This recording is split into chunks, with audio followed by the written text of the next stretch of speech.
Oh, hey there, people. How the frig's it going today? It is currently Wednesday, the 13th of November. We're already halfway through November. Isn't that special? Well, I got an email from good old YouTube today saying they're changing their terms of services with the way YouTube is going to. So basically, I was going to try and film the screen, but that never works out. So what I'm going to do, I'm just going to basically grab a freaking thing here and show you what showed up.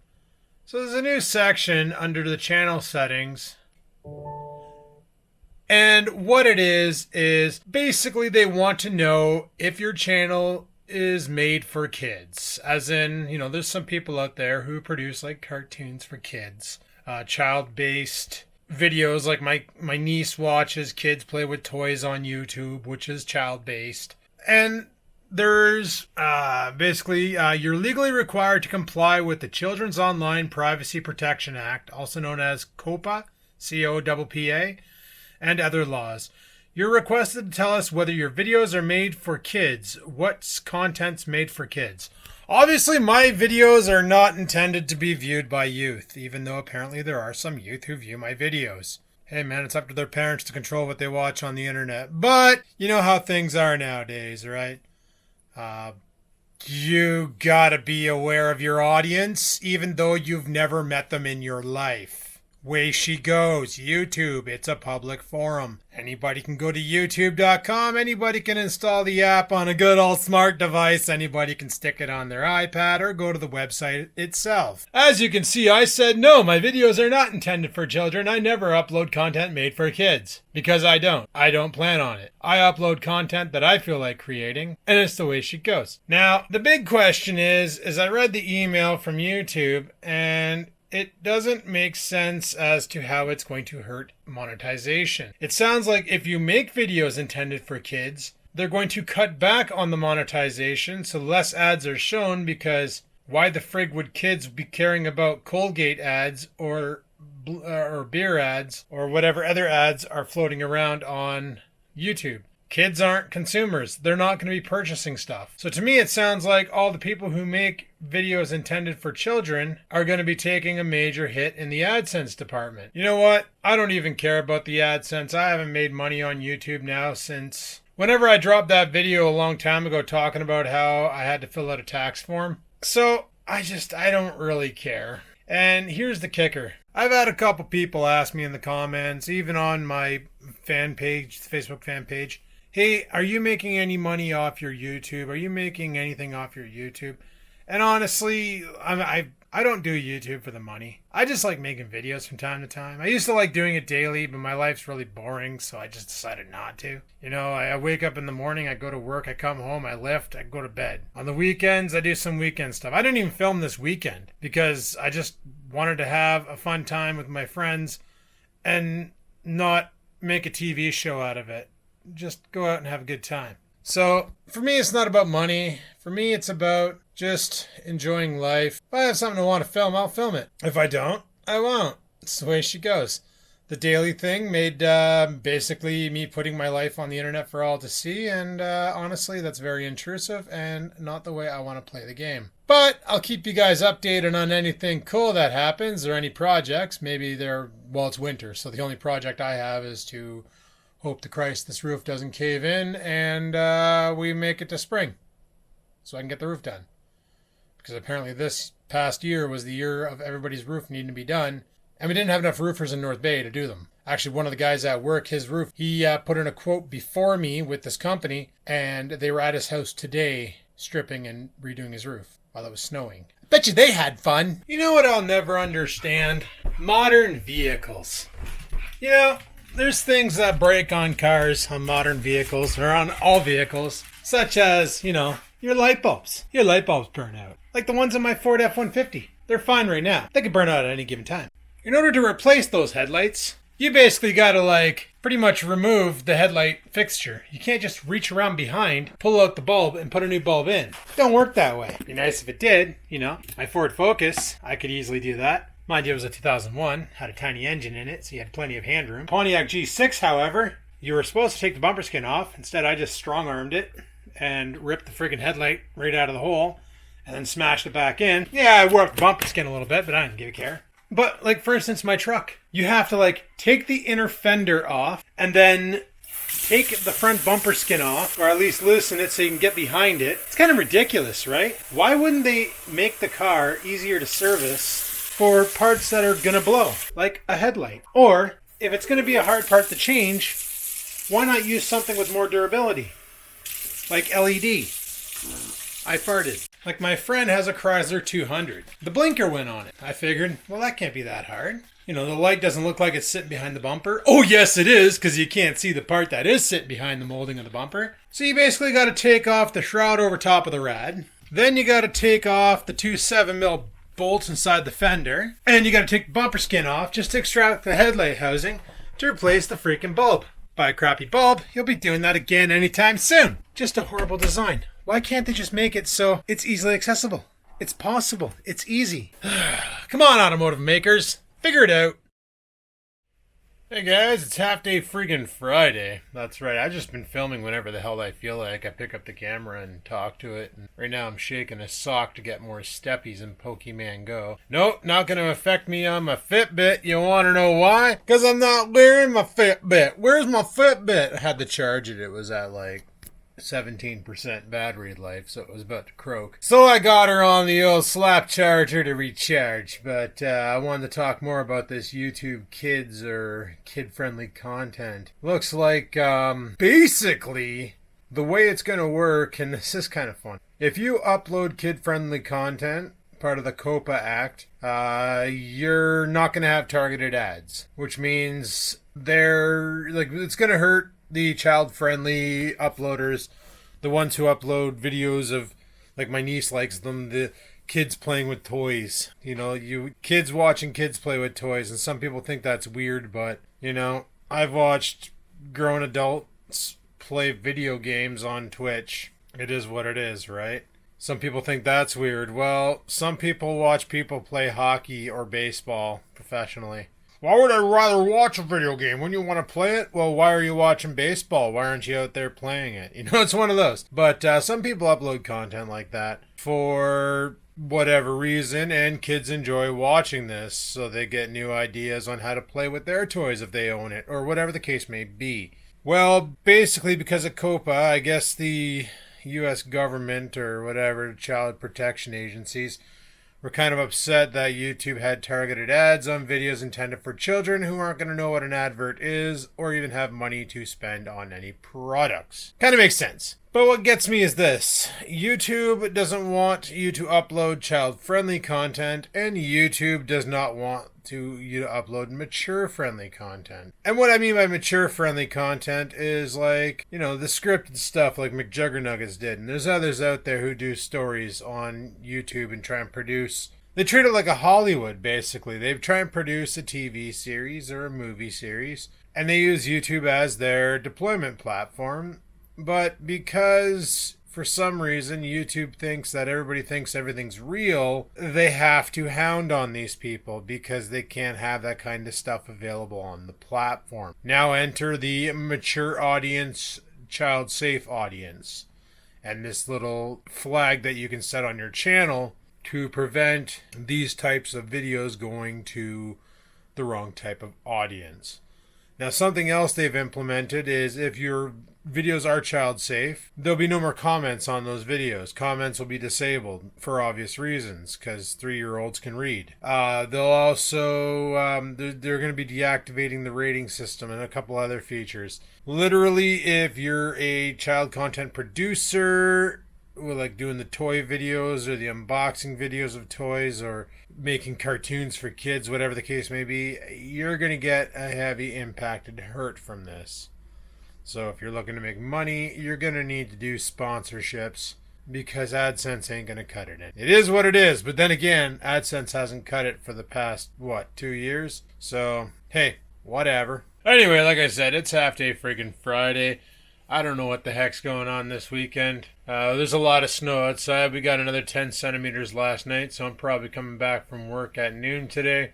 And I'm probably going to break out Scrapey and scrape the driveway, clean it up a bit, and go from there. Right now, I'm enjoying a nice black coffee Covfefe? Yeah, gotta love Covfefe. Look at the water. Look at the ripples in the water. Look at them rat freaking meow. Sorry, it's just one of those days. So, yeah, power rack. How's that been going? Well, let me tell you guys, that opened up a whole new ball game. I did squats my first time. That was last week. Basically, the way I segregate it is I do legs once a week, every Thursday. So Thursday I do a 10 by 10 by 10. We'll just call it that. Basically, I do 10 sets, 10 reps of leg extensions, 10 sets of 10 reps of leg or I guess glute pulls where you lay on your back or you lay on your stomach and you hook your legs on the bar thingy and you pull them up and give yourself a Charlie horse right in the glutes. And then I do 10 sets of 10 reps of calf raises on the stairs. I grab the 35 or 40 pound dumbbell, 35 pound kettlebell or 40 pound dumbbell, and I go on the steps and I do calf raises, but I don't actually do 10 reps. I do about 25 per 10 sets, just enough to get the burn and to work through the burn. And then after that, what did I do? I did sumo deadlift, basically to strike the interiors, the abductors, I guess they're called. And then once that's all said and done and everything down there is really pumped because it's just completely jacked from all the lifting, I go over and do 10 sets of 10 reps of squats on the power rack. And let me tell you, the first time I did that, I screwed up. I had the bar too high and I was pushing into this. I got a bump on the back of my neck here, right on my back, and I was resting it above that bump, the bar, and that area hurt like hell for a week. It was like so tender to the touch, like laying in bed, the pillow would put pressure on it and I'd be like, ouch, like it sucked. So I did some research and you know, what the heck am I doing wrong with squats, because it's been a hot minute since I've done any sort of barbell squats, like since I was at Good Life Gym. I found out I'm an idiot and I had the bar too high. So I watched a couple videos on, Scott Herman was one of them. Athlean X was another one. And they showed mobility things for your shoulder to get more mobility in your shoulders so that you can hold the bar at the proper height and get it low bar or high bar. And where is high bar? And then I found out you need to develop your traps more and develop your back more. So I literally spent 3 of my workout sessions, not back to back to back to bickety back. Like one day was strictly friggin' trap and lats, like basically my back and up here. So I spent the whole day just doing nothing but trap pulls, rack pulls, shrugs, face pulls, everything I could think of, bent over rows, the whole shebang, just to try and put mass on the area so that I could grab the bar and hold it. Now the best part is because I never really trained traps except for back when I was 22, 23 years old, because I haven't been doing it for the past year except for whatever gains I get from the compound movements. That with my eating schedule actually helped me get some gains in that territory. Newbie gains are a bonus. If you never train an area and you start training it, yeah, it hurts for a lot, but you're going to notice the growth is almost immediate. Like it just, things happen. Your body knows like, hey, we need to build that area up. This guy's going to do stupid stuff. Like we got to smarten up. So last night when I went and did squats, I actually had the bar situated perfect and it felt good. So I did standard squats and then I did wide-legged sumo squats and I felt great until I had to use the stairs. That's the problem with leg day, because you still need your legs to get around. And when you annihilate them, getting around sucks. But it is what it is. So today, like I said, it's half day freaking Friday. Get off at noon. We'll come and inspect the driveway, see what the condition is.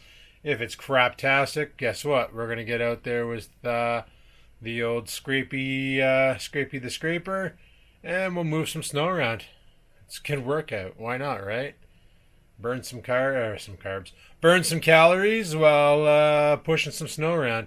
Worst case scenario, if it's really bad when I go out there to go to work, I'll probably end up coming back at noon and just park the truck on the side of the road so I can bang out the entire driveway without having to work around the vehicle. The bonus of not having the Trans Am in the parking lot. Also, I kind of park like an asshole out there right now. I backed in last night, but I couldn't really see the driveway because it's all white.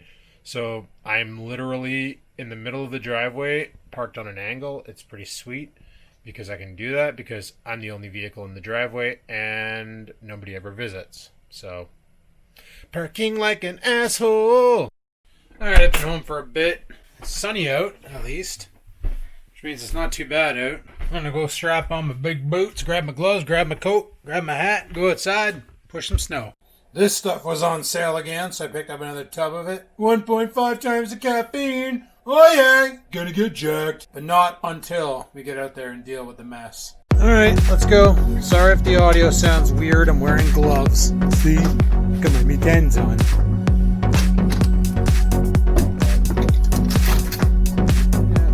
Got a bit of snow out here.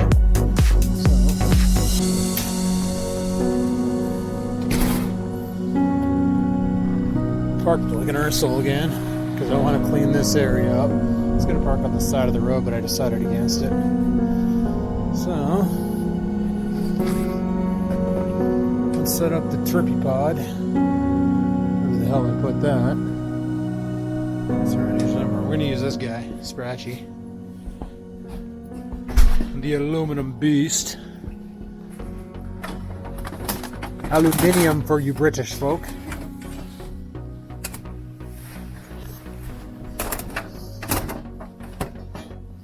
Away, and we'll crack the bay door, set you guys up to watch as I attack the driveway.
Holy crap. That's a lot of snow. But it's good enough. Very windy out. I don't know if you can hear me. I think I'm covering the mic again. Oh man.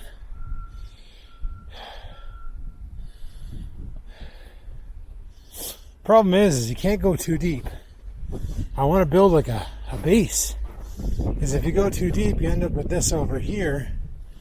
Where I punched through and I found dirt, and the shit isn't frozen yet. It's still muddy. Oh, bloody hell.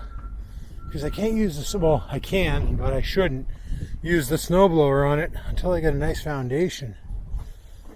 Because otherwise I just end up throwing stones at the freaking house. Oh. Looks like we got a little bit of mail? No mail. Nobody loves me. One thing I do have to say is that's a pretty good count for going out shoveling a driveway. I'm in super afterburn right now. Holy shiitake mushrooms. I need a drink. And no, I don't mean beer. I mean I need a drink of water. You know what? I'm gonna have some branched chain amino acids. Rebuild the structure. Get swole. Become the beast. Roar. Whoops, there's already water in this.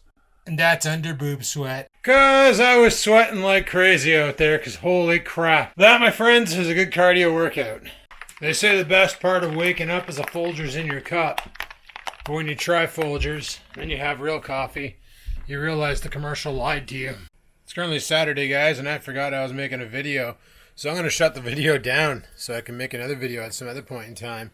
Yeah, last night went out and got some Christmas decorations. We're doing a competition at work.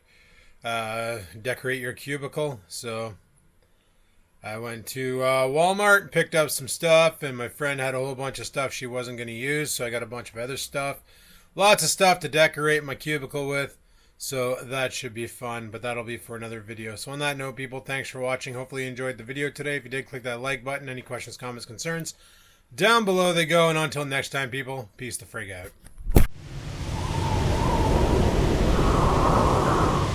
Sit, stupid, sit. Good dog.